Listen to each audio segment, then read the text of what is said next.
Hello മച്ചാമാരെ, welcome back. നമ്മളിന്ന് വന്നിരിക്കുന്നത് 2v1 ആയിട്ടാണ്. ഓക്കെ, നമ്മുടെ സ്വന്തം സ്ക്വാഡിലെ ടീമായിട്ടാണ് വന്നിരിക്കുന്നത്. ഓക്കെ, നമ്മുടെ അപ്പുറത്ത് കളിക്കുന്ന എഗെയിൻസ്റ്റ് കളിക്കുന്ന പ്ലെയറിൻ്റെ പേര് ഒന്ന് TG എക്സോട്ടും പിന്നെ TG കെൻസോയും ആണ്. നമ്മളെ റിയൽ കെൻസോ അല്ല, നമ്മുടെ ഒരു ഫാൻ ഇട്ടൊരു പേരാണ്. ഓക്കെ ഗീസ്, നമ്മളാണെങ്കിൽ 2v1 ഒക്കെ ഇട്ട് ഫസ്റ്റ് റൗണ്ട് അങ്ങ് ഒരു ഡെസേർട്ട് വെച്ച് അടിച്ചു. സെക്കൻഡ് റൗണ്ട് നമ്മൾ വുഡ് പക്കർ വെച്ചിട്ടിരിക്കേണ്ടായിരുന്നു കേട്ടോ.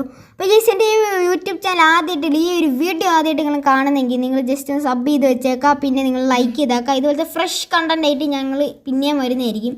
ഗീസ്, നമ്മളാണ് വുഡ് പക്കർ വെച്ചിട്ട് ഒരു പോളി ഹെഡും കാളൊക്കെ അങ്ങ് കൊടുത്തിട്ടുണ്ടായിരുന്നു. പിന്നെ ഗൈസ്, നമ്മുടെ എതിര് കളിക്കുന്ന ഒരു TG എക്സോട്ട് എന്ന് പറഞ്ഞാൽ അവൻ്റെ യൂട്യൂബ് ചാനലിൻ്റെ ലിങ്ക് ഞാൻ താഴെ ഡിസ്ക്രിപ്ഷനിൽ കൊടുത്തേക്കാം. വേറെ ഒരുത്തൻ്റെയും കൂടെ ഉണ്ട്, എക്സ്റ്റിയർ പ്ലൂട്ടോ എന്നാണ്, അതിൻ്റെയും ലിങ്ക് ഞാൻ ഡിസ്ക്രിപ്ഷനിൽ അവിടെ കൊടുത്തേക്കാം ഗൈസ്. ഓക്കെ, അങ്ങനെ ഗൈസ് നമ്മൾ സെക്കൻഡ് റൗണ്ടൊക്കെ കാണാൻ, സെക്കൻഡ് റൗണ്ടല്ല ഫോർത്ത് റൗണ്ടുകളൊക്കെ ഒരു ഹെഡിങ് കൊടുത്തിട്ട് എടുത്തിട്ടുണ്ടായിരുന്നു. പിന്നെ ഡബിൾ ഷോട്ടിന് ഒരു M187 വെച്ചൊരു ഹെഡും കൊടുത്തിട്ടുണ്ടായിരുന്നു. പിന്നെ ഗൈസ്, നമ്മൾ നെക്സ്റ്റ് റൗണ്ടുകൾ സ്റ്റാർട്ട് ആ കളി നമ്മുടെ ഇന്ന് പോയിട്ടുണ്ടായിരുന്നു കേട്ടോ. അപ്പം വുഡ് പക്കർ വെച്ചൊരു സ്കോപ്പ് ഹെഡിങ്ങാണൊക്കെ കൊടുത്തിട്ടുണ്ട്, നമുക്ക് അടക്കുമായിരുന്നു. അപ്പം ഇങ്ങനെ സ്കോപ്പ് ഹെഡൊക്കെ അങ്ങനെ അടിച്ച് കൊടുത്തിട്ടുണ്ടായിരുന്നു കേട്ടോ. പിന്നെ ഒന്ന് നമ്മൾ ആ ഒരു ഡ്രോപ്പ് ലൂട്ട് ബോക്സിൽ നിന്ന് നമ്മൾ M187 എടുത്ത് ആ ഗ്ലൂവിൻ്റെ മുകളിൽ കൂടെ ചാടി ഡബിൾ ഷോട്ടിന് അവനെ അങ്ങ് അടിച്ചുറക്കി ഞങ്ങൾ വിട്ടിട്ടുണ്ടായിരുന്നു. ഓക്കെ ഗൈസ്, നെക്സ്റ്റ് റൗണ്ട് ഞങ്ങൾ സ്റ്റാർട്ട് ആയി. നമ്മൾ M187 എക്സ് ഇട്ടിട്ടായിരുന്നു കളിച്ചു. ഫസ്റ്റ് ഒന്ന് അവൻ അങ്ങ് ഡബിൾ ഷോട്ടിന് അങ്ങ് തീർത്തിട്ടുണ്ടായിരുന്നു കേട്ടോ.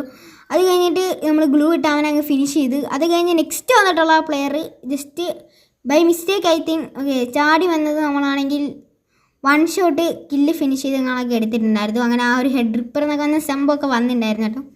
ഗൈസ്, നിങ്ങൾ ഈ ഒരു യൂട്യൂബ് ചാനലിൽ മാക്സിമം റിലേറ്റീവ്സിനും ഫാമിലിക്ക് എല്ലാവർക്കും അങ്ങ് ഷെയർ ചെയ്ത് കൊടുക്കുക, ഫ്രണ്ട്സിന് പ്രത്യേകിച്ച്. ഓക്കെ, നമുക്ക് സപ്പോർട്ട് ആവശ്യമാണ്. നിങ്ങളുടെ സപ്പോർട്ട് ഉണ്ടെങ്കിൽ നമുക്കൊരു വലിയ ഉന്നത സ്ഥാനത്ത് എത്താൻ പറ്റത്തുള്ളൂ. ഹിന്ദുവാണ് ഗൈസ്. ഓക്കെ, നെക്സ്റ്റ് വന്ന അവനാണെങ്കിൽ വുഡ് പക്കർ വെച്ച് 2 പേരെ ലോങ്ങിൽ നിന്നും അടിച്ചിട്ടുണ്ടായിരുന്നു കേട്ടോ. എമൗണ്ടൊക്കെ ഇട്ടു. അത് കഴിഞ്ഞ് ലാസ്റ്റ് M187 വെച്ചിട്ട് അവൻ നമ്മുടെ ആ ഒരു പ്ലെയറിനെ കൂടെ അവൻ ഡെസേർട്ട് വെച്ച് കുത്തി പിടിക്കാൻ. അവൻ്റെ ഒരു മെയിൻ പ്രശ്നമാണ് ഡെസേർട്ട് വെച്ച് കുത്തി പിടിക്കുന്നത്. അപ്പോൾ ഗൈസ്, ഞാൻ ആ ഡിസ്ക്രിപ്ഷൻ ഇട്ടേക്കാം. എല്ലാവർക്കും ഈ വീഡിയോ ഇഷ്ടപ്പെടുന്നതായിരിക്കുന്നു. ലൈക്ക് ചെയ്യുക, സബ്സ്ക്രൈബ്, ബെൽ ഐക്കൺ ചെയ്യുക. Signing off, എക്സ്റ്റിയർ.